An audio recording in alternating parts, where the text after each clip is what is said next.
tem operado na nossa vida, tá? Nós não vamos ser ingratos. Paulo diz para Timóteo, nos últimos dias vamos ser muito egoístas, amantes de si mesmo. Tem pessoas que só olham para o seu umbigo, só olham para os seus problemas, para suas dificuldades. Esquece que enquanto você está passando essa luta hoje, existem milhões que estão passando luta muito piores que você. E muitas vezes, esses que estão passando luta pior do que você estão agradecendo a Deus, estão louvando ao Senhor. Então, a oração te leva a agradecer a Deus. Olha para a sua vida, olha para a sua história e veja os livramentos, veja as bênçãos, veja os milagres que Deus tem feito. Veja o cuidado de Deus na sua vida. Amém? Então, gratidão. A oração é a maneira de expressar agradecimento e bênçãos recebidas. É um reconhecimento das coisas boas na vida, que vem de uma fonte, que vem de Deus para nossas vidas. Tá? Então, na hora que você estiver orando, você vai agradecer a Deus. Também, a oração é um momento de confissão e de arrependimento. A oração oferece um meio para você confessar os pecados e para você se arrepender. Sabe aquele momento em que talvez você fez algo errado, mas você não se deu conta de que aquilo estava errado. Você pecou durante o dia, né? Às vezes falando mal de alguém, às vezes cobiçando alguém, às vezes cobiçando algo de alguém. Enfim, naquele momento da oração é o momento em que Deus te leva a refletir e a te mostrar aonde você falhou, onde você errou. E nesse momento cabe estar ali confessando o pecado, pedindo perdão, falando para Deus: Deus, eu fiz isso de errado, me perdoe, colocando diante do Senhor. Amém? Mas também na oração existe o fortalecimento espiritual, que nós precisamos entender, querido, que nós temos que ser fortalecidos diariamente. E não há como você ser forte no reino espiritual sem a oração.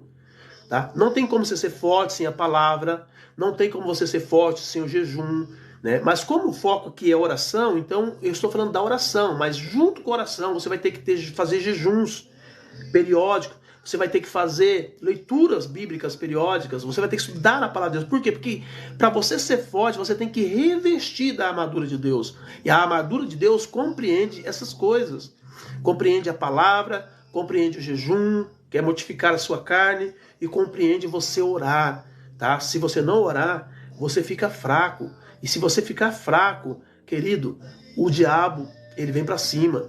Ele vem para cima, tá?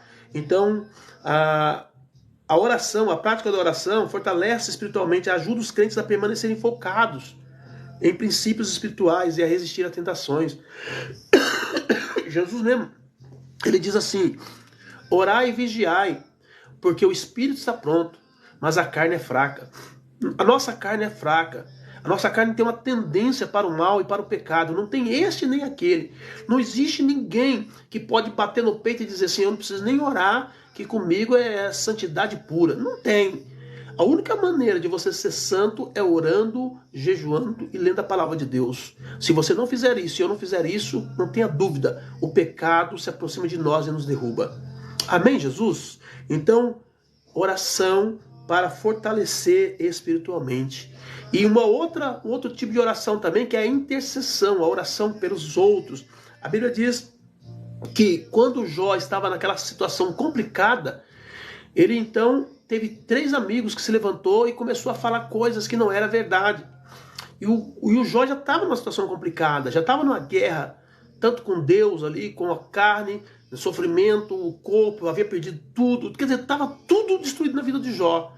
Mas aí os amigos dele vêm e ainda colocam peso mais ainda sobre ele, dizendo que tudo aquilo estava acontecendo porque ele havia pecado diante de Deus. Só que aí Deus vem e entra em juízo com os amigos dele. E Deus permite então que os amigos dele fiquem doentes. Quando Jó fica sabendo, o que ele faz? Ele ora intercedendo pelos amigos. E a Bíblia diz que e Deus mudou o cativeiro de Jó quando ele orava pelos seus amigos. Você não tem noção do poder da oração intercessória.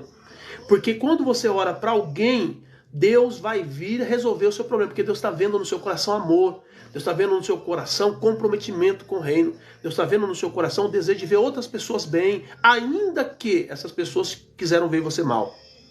Entendeu? E é por isso que a Bíblia diz: abençoeis e não amaldiçoeis. Porque quando nós fazemos essa oração intercessória, nós recebemos bênção da parte de Deus. E é isso também que me motiva a orar por você aqui. E orar, e Deus ouve a oração intercessória, porque é um compromisso com a palavra, é um compromisso com o reino. Quando você ora para alguém, Deus resolve os seus problemas. Quando você intercede por alguém, Deus, o próprio Espírito intercede por você. Então é muito importante nós entendermos que na oração existe esse período de intercessão. Na oração também existe a aceitação da vontade divina. Quer dizer o quê? Que muitas vezes nós oramos egoisticamente. O que é orar egoisticamente? É orar pedindo para Deus fazer algo que a gente quer a qualquer custo, a qualquer preço. A gente não quer saber se aquilo ali, naquele momento, tem coisas que Deus tem para nós, mas de repente aquele momento não é o momento daquela bênção chegar. E a gente quer aquilo de qualquer preço. Quando a gente começa a orar, o que acontece? Deus começa a revelar para nós a vontade dele. E é por isso que muitas das coisas que a gente ora, em certo tempo a gente para de orar. Porque a gente começa a perceber que aquilo ali era uma oração egoística. O próprio Tiago diz, vocês oram e oram mal, porque vocês oram apenas para os seus próprios deleites, satisfação da sua própria alma. Então essa oração, ela não é uma oração importante para Deus. Deus não quer essa oração. E Deus faz a gente abandonar quando nós estamos orando. Porque a gente começa a descobrir a vontade de Deus. Tá? É muito comum você começar a orar por alguma coisa que é egoísta, que é algo seu, que não tem nada a ver com o reino, não tem nada a ver com os céus, não tem nada a ver com Deus. E na medida que você começa a orar, aquilo começa a perder força. Por quê? Não é porque você não tem fé, não é. É porque aquilo não é para você naquele momento. E o próprio Deus vai tirando do seu coração. Então, como é que eu vou conseguir entender isso? Quando eu estiver orando. Por isso que eu preciso orar, tá ok? Então é muito importante.